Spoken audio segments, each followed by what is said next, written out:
Hello and welcome to this video on motherboards. I'm going to be talking to you about the general rules in motherboards and the general sizes, but I thought the first thing to do would be to actually show you a motherboard. So here I've got on the screen a picture of it's actually an ATX type motherboard, which we will be going through all the form factors, and it's also a ROG, which is just a make, right? All of these things you see in here, this is just the make of it. So I thought I'd go through it and hopefully it'll be quite useful. Let me get a highlighter here. So basically this board will connect everything together in a sense. It's the thing that gets some information from one point and outputs it into another way, if that makes sense. So here is the CPU that we've done a lot on. Here, let me get this. Here is the CPU where we've done loads of information on calculations and all sorts of things. Now that CPU there is going to be talking through buses and things like that. You see these little lines here? They'll be talking to these things here called RAM sticks, called RAM, random access memory. Don't worry about what these things are too much. I appreciate some of you might have an idea of what they are already anyway, but it's going to be useful to just generally talk about how things fit together. So perhaps there's a line in, so maybe that goes this way here actually, maybe that goes out. And maybe there's a line that goes like this and it goes in. So you can get information in and out of these.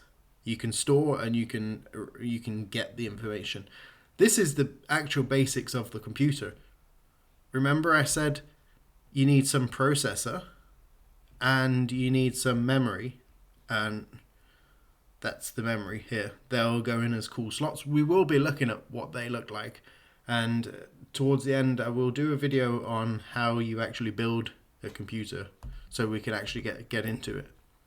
So what else do I see here? Well, bar the obvious, so this is the major point of the computer here, which is the calculating sort of side of things.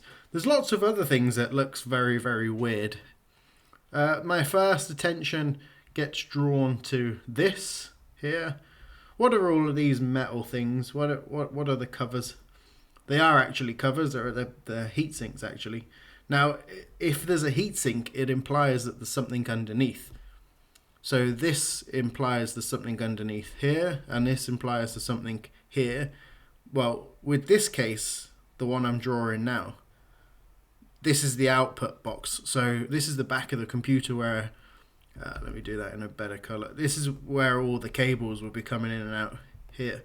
So your HDMI ports and your your LAN ports and all sorts of things, USB ports, things like that will be at the back of there.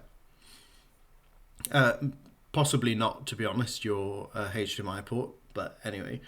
So this one here, then what is it? Well, this one here is something called M.2, which we don't need to worry about for now, but suffice it to say that it stores very fast hard drives. So when you have your files and your pictures and things like that, there'll be a little stick here, about probably relative to the motherboard, it'll be around about that sort of size.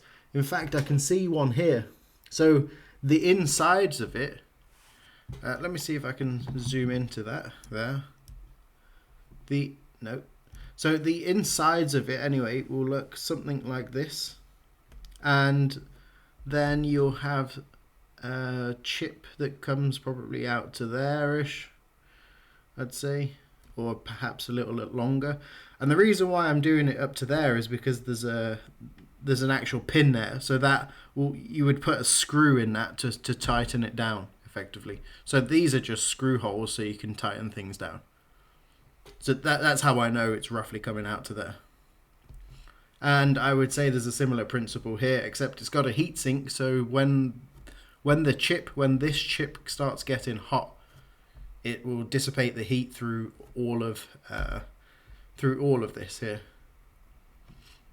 So they're quite useful things actually. So what else is it? There must be something underneath this, and we'll get into that shortly.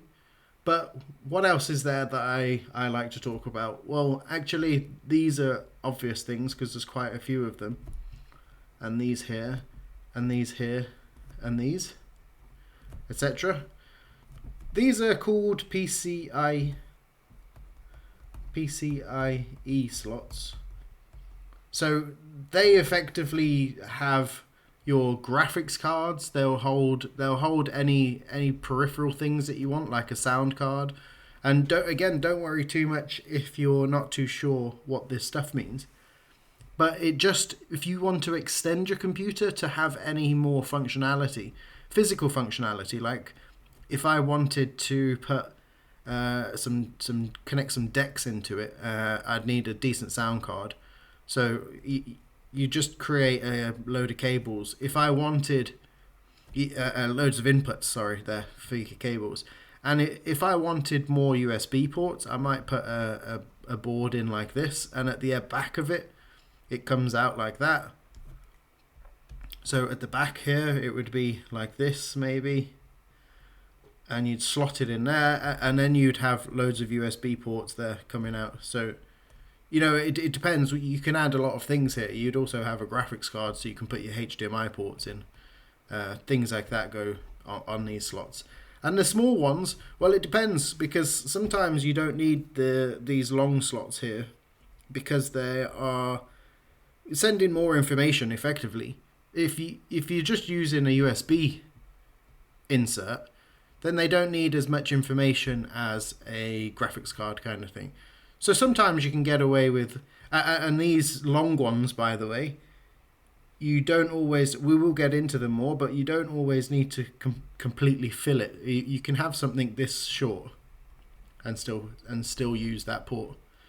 So that's like expansion slots, so I can have other things. And you can see how the motherboard just fixes everything together, really. It's the thing that is the heart of the computer in a large sense, because it's you put everything on there and it connects all of the devices together. And actually you'll see that a lot of these are computers within computers. We have something that looks like I'll just clear this a second. We have something that actually looks like a CPU chip kind of thing here. Just get rid of all of this actually. And this is a good thing, because we can now start to say, well, actually there are computers in computers, and it will make a difference.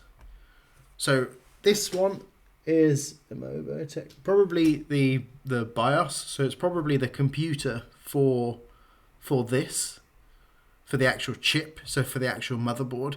In the next video, I'll describe how you boot up into a computer, and just briefly I'll describe it this time around. We'll go into it more in depth later on, but I'll describe how you boot up into a computer. We'll need this. This is a crucial part of a computer. It's the thing that when you first switch your computer on and there's a black screen, it says press F2 or delete, and there's some kind of logo. It depends. In this case, it'll probably be this logo. But it's that thing. That's the thing that you're loading into. It's the first computer that your computer sees, if that makes sense. So this is the computer that you actually use, but for the motherboard, this is the motherboard's computer. It's the thing then that starts letting things talk to each other as well. So it'll let this hard drive here talk to this thing here, and there'll be some lines all over it, and it'll talk to these, and then that'll be connected to the CPU. So and this is another crucial thing that we will talk about, but this is the CMOS battery, which is effectively giving it juice. It gives a lot of life to timings and things. I'll go into that more in depth in the next video. I think that's probably a good point to stop, and I'll continue with this in the next video.